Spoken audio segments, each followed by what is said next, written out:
Hi, I'm Chuck Colson with this week's 2-Minute Warning. Every day people are confronted with major ethical questions. You have been, I have been frequently. It's just unavoidable in life. Let me show you how difficult these can be. In our new DVD series on ethics, Doing the Right Thing, Dr. Ken Swan tells about an experience he had during Vietnam. He was duty officer at a military field hospital when a horribly wounded soldier was brought to him. Let's let Dr. Swan explain his struggle. He had a wound in his left eye, and he had an injury to his fifth finger, and his right testicle was injured. And his elbows, his upper extremities, elbows were badly fractured.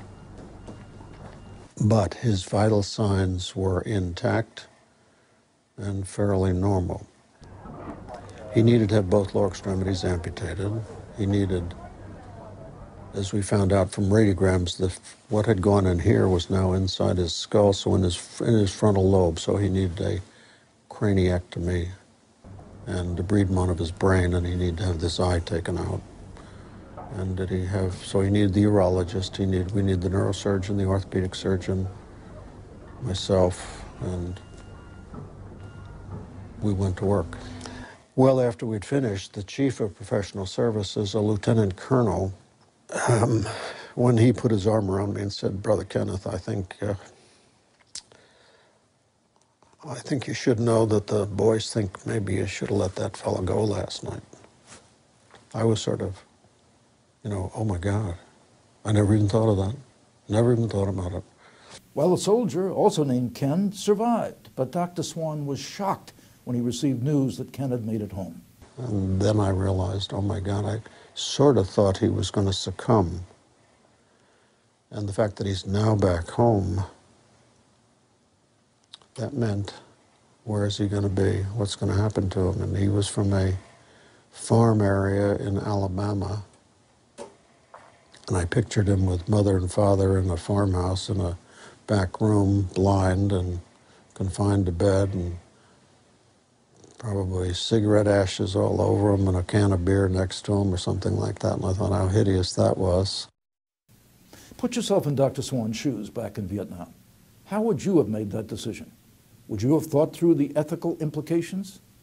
The fact is that Ken's life was hard, as Dr. Swan had feared. But despite his disabilities, Ken got married, had kids, and enjoyed some of the most important things in life. He later died of natural causes.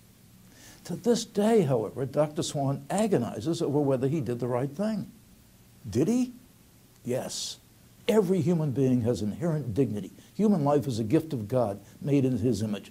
And folks, that's the cornerstone of Western ethics. Now, you're probably never going to find yourself in Dr. Swan's shoes, but you will face hard ethical questions. How about when your parents get older? Or at work when your boss orders you to do something a little less than kosher? Are you prepared to do the right thing? More importantly, are you ready to help restore ethical sanity to a culture that's virtually out of control? Look at what's going on in Wall Street, on Capitol Hill, all around us. Well, that's what doing the right thing is all about. And on September 24th, we are hosting a national simulcast on doing the right thing. You can join in by hosting an event at your school, your church, small group, your business. Invite members of your congregation, friends, neighbors, and coworkers to attend and watch with you.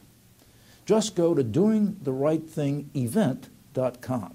We'll explain the simple process for hosting the simulcast and provide the materials, how you can get those materials, which will publicize the event.